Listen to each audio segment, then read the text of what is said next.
Bom dia, irmãos. Sejam todos bem-vindos. Vamos começar o nosso culto com o momento de orar missionário. E os irmãos que desejarem poderão vir cá à frente e colocar um euro aqui no nosso pote, enquanto vamos ouvir o instrumental.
Vou pedir à irmã Nayara que possa fazer uma oração por este tempo e pelo culto que estamos a iniciar, por favor.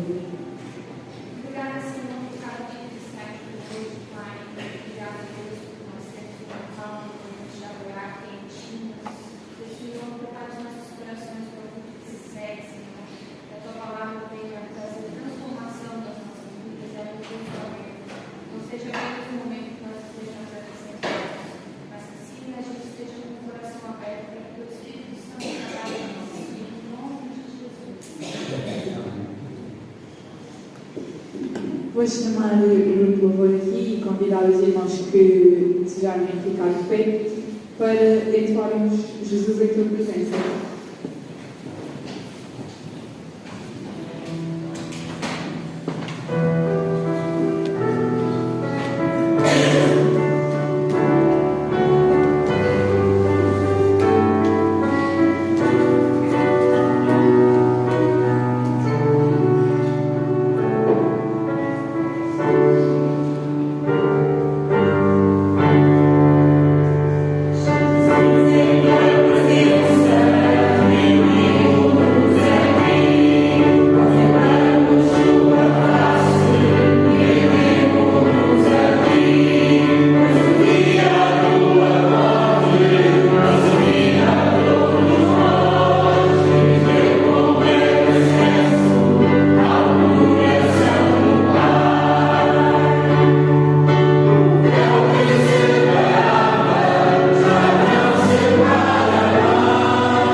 todos os homens. E vamos agora então cantar Poder para Salvar.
Vamos agora ter o nosso tempo de levantamento de dízimos e de ofertas, enquanto cantamos o Deus.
nosso irmão José.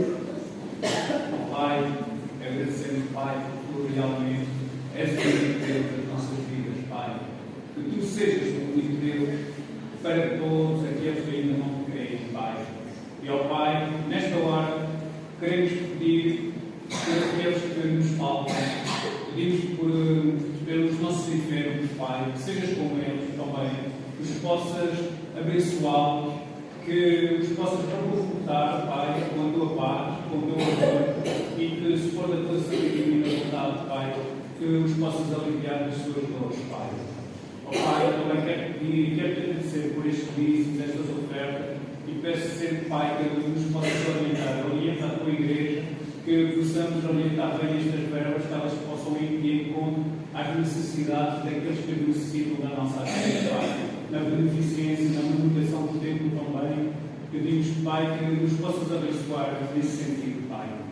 Ó Pai, peço que sejas como este culto, que o possas aceitar no teu trono de graças, seja para a honra e glória de todos. Em nome do Filho amado Jesus Cristo, por isso, tudo te agradecemos por perdão dos nossos pecados. Amém. Vamos agora ficar com a mensagem do pastor.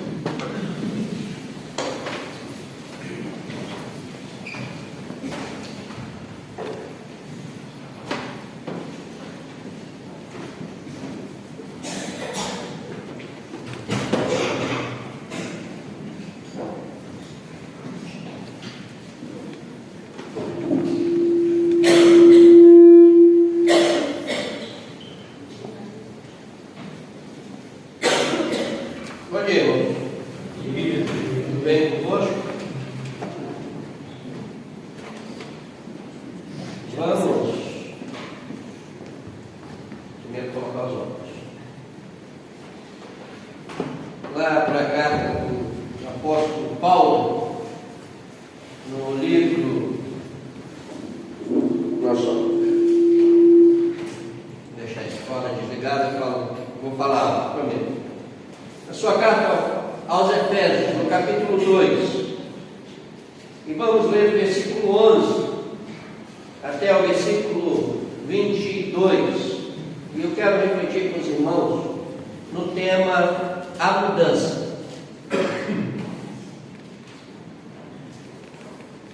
Efésios, capítulo 2, versículo 11 ao versículo 22, diz assim: portanto, lembrai-vos de que vós, no outro tempo, eres gentios da carne e chamados incircuncisão pelos que, na carne, se chamam circuncisão, feita pela mão dos homens, que, naquele tempo, estáveis sem Cristo, separados da comunidade de Israel e estranhos aos concertos da promessa, não tendo esperança e sem Deus no mundo. Mas agora, em Cristo Jesus, vós, que antes estáveis longe, já pelo sangue de Cristo chegastes perto, porque Ele é a nossa paz, o qual de ambos os povos fez um, e derribando a parede da separação que estava no meio, na sua carne, desfez a inimizade, isto é, a lei dos mandamentos, que consistia em ordenanças para criar em si mesmo dos dois um novo homem, fazendo a paz, e pela cruz reconciliar ambos com Deus em um corpo, matando com ele as inimizades, e vindo, ele evangelizou a paz a vós que estáveis longe e aos que estavam perto, porque por ele ambos temos acesso ao Pai em um mesmo Espírito. Assim, já que não sois estrangeiros nem forasteiros, mas concidadãos dos santos e da família de Deus, edificados sobre o fundamento dos apóstolos e dos profetas, de que Jesus Cristo é a principal pedra de esquina, no qual todo edifício bem ajustado cresce para templo santo no Senhor, no qual também vós, juntamente sois edificados para a morada de Deus no Espírito. Oremos. Pai Santo, nós estamos diante da Tua palavra, palavra que Tu, através do Espírito Santo, inspiraste no Teu servo, que escreveu para a comunidade de Éfeso, mas que preservaste para nós também. Pedimos que Tu nos ilumines, pedimos que Tu nos orientes e nos mostres a realidade do texto, que possamos aplicá-lo à nossa vida, ser desafiados por Ti, e ajuda-nos, Senhor, a colocar em prática a Tua palavra. É o que nós pedimos em nome de Jesus. Amém. A mudança. Notem, o capítulo 2, ele começa dizendo que nós estávamos mortos e que Cristo, Ele nos deu vida. Ou seja, Ele trouxe a salvação.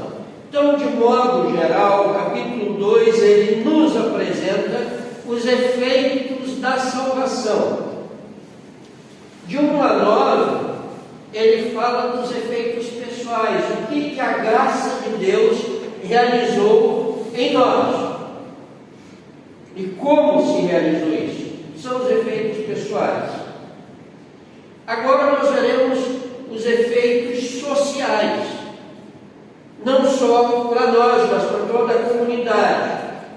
E o versículo 10, ele faz a ligação entre 1 a 9 e 11 a 22. Ele diz que nós fomos preparados para boas obras, fomos preparados para andarmos como pessoas, como únicas pessoas, como uma pessoa, mas também como um grupo, fazendo boas obras. E essas boas obras, elas são o efeito imediato daquilo que Jesus realizou na nossa vida, daquilo que Ele fez em nós, a salvação, quer a nível individual, quer a nível social, quer a nível pessoal e quer a nível coletivo. Agora, ele vai falar sobre gentios, aqueles que não eram judeus. Ele vai falar para nós. Éramos e somos. Mas ele vai dizer assim: olha, desses dois povos, Deus fez uma apenas. Então, a mudança. Mas para haver mudança, antes da mudança, nós tínhamos que estar em algum lugar. Eu, cerca de 1 ano atrás, nós tivemos que mudar de casa. Então, antes nós estávamos num sítio e agora estamos no outro. Então, vamos ver antes da mudança. Versículo 11 e 12. O antes da mudança. Ou como éramos antes de estar na comunidade e de conhecer a graça de Deus. Vejam, ele diz assim: portanto, lembrai-vos de que vós, no outro tempo, erais gentios da carne e chamados em circuncisão pelos que na carne se chamam de circuncisão pela mão dos homens, que naquele tempo estáveis em Cristo, separados da comunidade de Israel e estranhos aos concertos da promessa, não tendo esperança e sem Deus no mundo. A primeira coisa que Paulo diz, que antes nós estávamos sem Cristo, que antes nós não tínhamos a realidade de conhecer o Senhor. Isso significa que nós estávamos vivendo pelos nossos próprios desejos, seguindo os nossos próprios caminhos, ou seja, aqui é a base de todas as desgraças. Nós estávamos perdidos nos nossos delitos e pecados. Ele diz que nós estávamos separados da comunidade de Israel. lembremos que Israel foi o povo escolhido, é a comunidade de Deus. Paulo está escrevendo como judeu, dizendo: nós somos o povo da promessa. Eles não estavam separados. Nós não éramos cidadãos do reino de Deus. Nós éramos estrangeiros. Nós éramos estranhos ao pacto da promessa. É isso que ele vai dizer. E esse pacto dessa promessa, ele é instituído lá em Êxodo, no capítulo 6, no versículo 7, onde Deus se compromete com o povo. Quando nós olhamos também o livro de Êxodo, capítulo 19, ao versículo 23, nós vamos ver as prescrições que são feitas ao povo da promessa. Então, Paulo está dizendo: olha, antes nós estávamos sem Cristo, nós estávamos perdidos, nós não fazíamos parte do povo da promessa de Deus e não seguíamos as prescrições de Deus. Nós éramos gentios, e por sermos gentios, nós desprezamos a Deus, abandonamos a Deus e fomos abandonados por Deus. Paulo utiliza essa imagem em Romanos, capítulo 1, do versículo 18 ao versículo 21. Ele diz assim: porquanto do céu se manifesta a ira de Deus sobre toda a impiedade e injustiça dos homens que detêm a verdade em injustiça. Porquanto o que de Deus se pode conhecer nele se manifesta, porque Deus lhe manifestou. Porque as suas coisas invisíveis, desde a criação do mundo, tanto o seu eterno poder como a sua divindade, se entendem e claramente se veem pelas coisas que estão criadas, para que eles fiquem inexcusáveis. Há uma outra tradução que diz indesculpáveis, porquanto, tendo conhecido a Deus, não o glorificaram como Deus, nem lhes deram graças. Antes, seus discursos se desvaneceram e o seu coração insensato se obscureceu. Ou seja, desprezaram a Deus, abandonaram a Deus, e por isso Deus os entregou e Deus também os abandonou. Significa dizer que nós estávamos sem esperança. Sem Deus não há esperança. Estar de costas voltadas para Deus é viver sem esperança. Aí nós encontramos Cristo. Os judeus tinham esperança. Eles queriam e esperavam o Messias. Os gentios não tinham nada em crer. E Paulo diz assim: estavam sem Deus. Isso é o antes da mudança. Era o modo como nós vivemos. Do início ao fim, sem esperança, desgraça completa. Aí ocorre a mudança. Versículo 13 e 14. Vem a mudança. E começa Paulo dizendo: mas agora, veja, versículo 13. Como no versículo 4, Paulo gosta muito dessa expressão, né? Veja o versículo 4, mas Deus, e agora ele, mas agora, em Cristo. Em Cristo é a expressão chave que o apóstolo Paulo utiliza para falar da mudança. Em Cristo, tudo muda, tudo se torna diferente.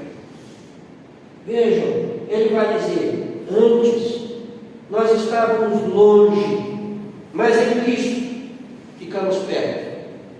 Fomos aproximados de Israel e do Pai. E como isso se deu? Através do sangue de Jesus.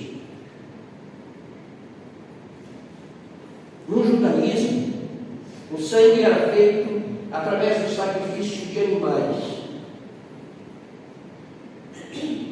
Cristo aproxima os homens pelo seu sangue. Ele traz os homens para Deus e um dos outros através do seu sangue derramado na cruz do Calvário. Antes nós éramos inimigos, mas agora em Cristo a inimizade é desfeita. Ele faz a paz. Notem que coisa magnífica, querido. Ele não nos dá a paz. Ele é a paz. E Ele faz a paz. Ele une os grupos. Ele une as pessoas. Ele nos faz um. Como nós vimos na oração sacerdotal. Acho que é um cântico que nós deveríamos parar de cantar. Não sei se os irmãos estão lembrando qual cântico que eu estou me referindo. Pai, faz-nos um. Ele já nos fez. Podíamos cantar, Pai, somos um. Mas devemos mostrar que somos um. Às vezes é que nós vivemos de costas viradas. Às vezes vivemos como inimigos. Ele diz, olha, a parede de separação, ela foi derrubada. A balaústra que havia no templo, entre parte dos gentios e das mulheres, isso era uma interpretação feita da lei, caiu, ruiu. E ele vai dizer em Gálatas 3, agora não existe grego nem judeu, homem e mulher, escravo ou livre, mas todos sois um em Cristo Jesus. Antes da mudança nós éramos inimigos. Depois da mudança nós somos uma família. Nós somos uma família pelo seu sangue. Vejam o versículo 13, que coisa bonita.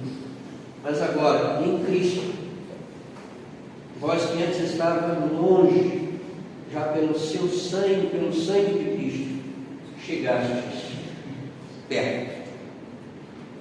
Que coisa magnífica. Somos uma família. E somos uma família que nasceu através da cruz, do sangue de Jesus. Versículo 16. E pela cruz, reconciliar ambos com Deus, em um corpo, matando com ela as inimizades. Em Cristo, a inimizade é desfeita.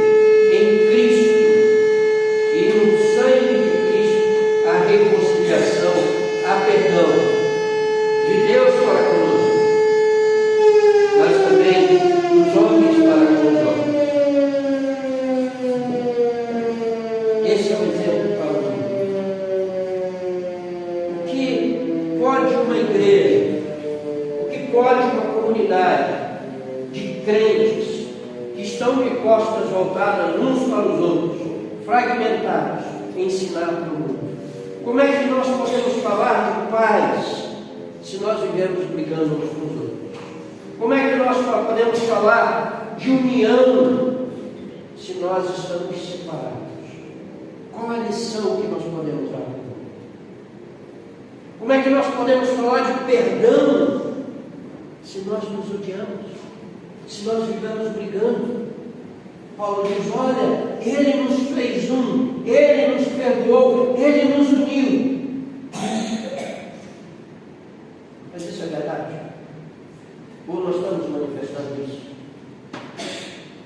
Teve essa mudança na nossa vida? Ele diz, não existem barreiras. E nós mudamos por causa do amor. Estamos unidos em amor. Será que isso é real? Na nossa casa, na nossa família, na nossa relação com os nossos filhos?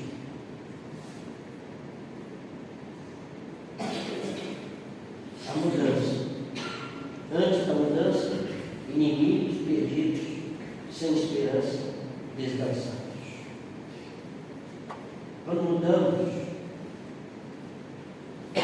encontramos perdão, reconciliação, somos unidos, somos feitos um povo e vivemos em amor. E qual a razão da nossa mudança? mudança. No versículo 15, no versículo 20, nós vemos isso. No versículo 15, ele diz que ele aboliu a lei dos mandamentos. E essa lei que ele aboliu, essa lei estava sendo deturpada nos dias de Jesus. Veja, o quarto mandamento, os estudiosos, os escribas, os fariseus criaram 70 divisões. Dessas 70 divisões, eles criaram mais 70 subdivisões. É um esforço humano. Mas Paulo diz assim: olha, acabou a religião do esforço próprio. Não é mais por aquilo que você tenta fazer, não é pelas suas forças, mas é pelo que Deus faz. É aquela graça de Deus. Quando ele escreve aos Romanos, no capítulo 11, versículo 32, ele diz assim: porque Deus encerrou todas as coisas debaixo da desobediência, para com todos usar de misericórdia. Não é pelo meu esforço, não é pelo teu esforço, não é pelo que eu faço, nem pelo que tu fazes, não é pelo que eu deixo de fazer, ou pelo que tu deixas de fazer, mas é pela misericórdia e pela graça de Deus. É Cristo quem salva. E a salvação não é pela observação dos mandamentos, não é pelo judaísmo. A salvação acontece por causa da morte de Cristo Jesus, que pagou o preço na cruz do Calvário pelos nossos pecados. Aquela célebre frase que ele diz: está consumado. Uma outra tradução para esse termo significa teletestai, é está pago, está feito, está concretizado. A salvação é um ato de Cristo.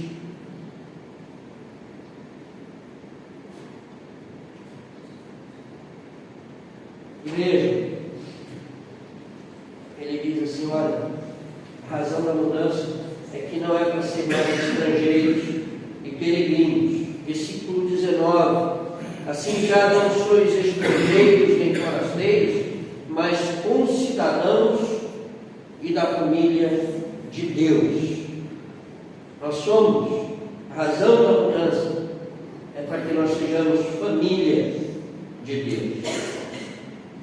É para que nós sejamos o templo, a morada de Deus. Versículo 20 ao 22, ele vai falar do templo, da morada de Deus.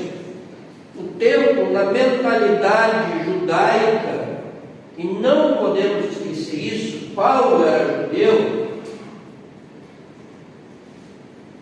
Na mentalidade judaica, o templo era a morada de Deus, era um lugar sagrado. Então ele está dizendo que nós agora somos sagrados, santos, santificados, morada de Deus. Ele diz que os gentios estavam sem Deus, estavam sem o Messias, estavam sem templo. Mas agora, a razão dessa mudança, ele diz: nós temos Deus, nós temos o Messias e nós somos o templo. Nós não temos o templo, nós somos o templo. Há alguns anos atrás, a National Geographic, ela fez uma reportagem, gravou na época ainda dos vídeos cassetes, no VHS, mas eu acho que hoje já encontramos isso em DVD, uma reportagem sobre Jerusalém. Estava no muro chamado Muro das Lamentações, o que restou do templo. E os irmãos sabem que os judeus ortodoxos vão para ali orar. Aí vai muita gente, coloca o kippah, estava mostrando, eu estava olhando aquele vídeo, assistindo aquele documentário, estava lá um judeu ortodoxo, com aquelas suas seu kipá, aquele traje preto, e batendo com a cabeça. Deus está aqui, Deus mora aqui, Deus está aqui, Deus mora aqui. E eu fiquei pensando, que Deus pequenino que mora num pedaço de muro. Mas o conceito deles é que Deus habita no templo. E aquele lugar, Deus continuava ali. Deus estava escravizado num pedaço de muro. E Paulo vem dizer, não. Vejam, no cristianismo, sagrado não é esse prédio.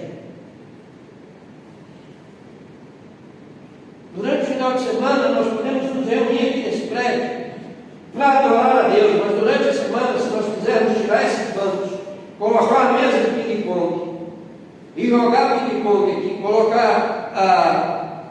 fazer uma partida de futebol assim, não há problema nenhum, porque isto aqui, esse espaço não é sagrado. O cristianismo, sagrado são as pessoas. Às vezes nós sacralizamos o espaço e deixamos de sacralizar ou santificar as pessoas. Deus habita nas pessoas. Cristo mudou. Ele veio morar em nós. Será que nós percebemos isso? Não podemos modificar nada.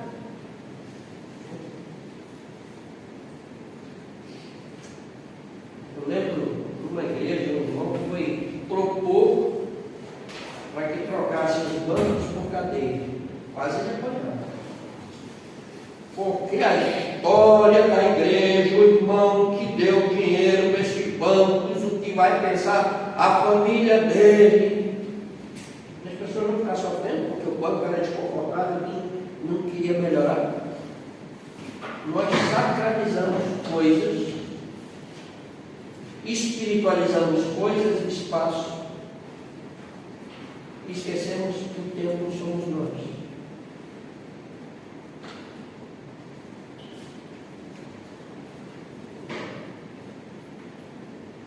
A mudança. Antes da mudança, estávamos perdidos. Vivíamos desesperadamente. Éramos os famosos Walking Dead, mas prestes a morrer. Mas quando a mudança acontece, nós nos tornamos pessoas cheias de esperança.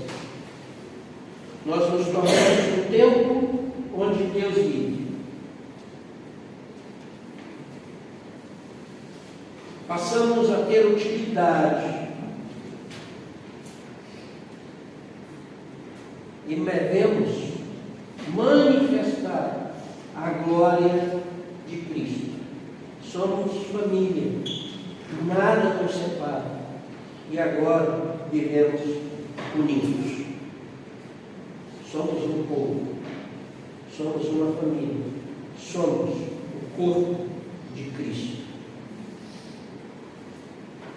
Somos operários, estamos edificando o templo santo do Senhor, através de pessoas. Veja o versículo 20, é muito bonito, no qual todo edifício bem ajustado cresce para templo santo no Senhor. E possamos trabalhar para que esse edifício vá crescendo com mais pessoas, para a honra e glória do Senhor Jesus. Bem? Vamos orar. Senhor, nós te agradecemos pela tua palavra. Te agradecemos pela mudança que ocorreu na nossa vida. Te agradecemos porque fomos feitos e o povo. Te agradecemos porque podemos fazer parte de uma família. E te agradecemos porque somos o templo, a morada de Deus. pedimos que Tu nos despeça em paz para os nossos lares.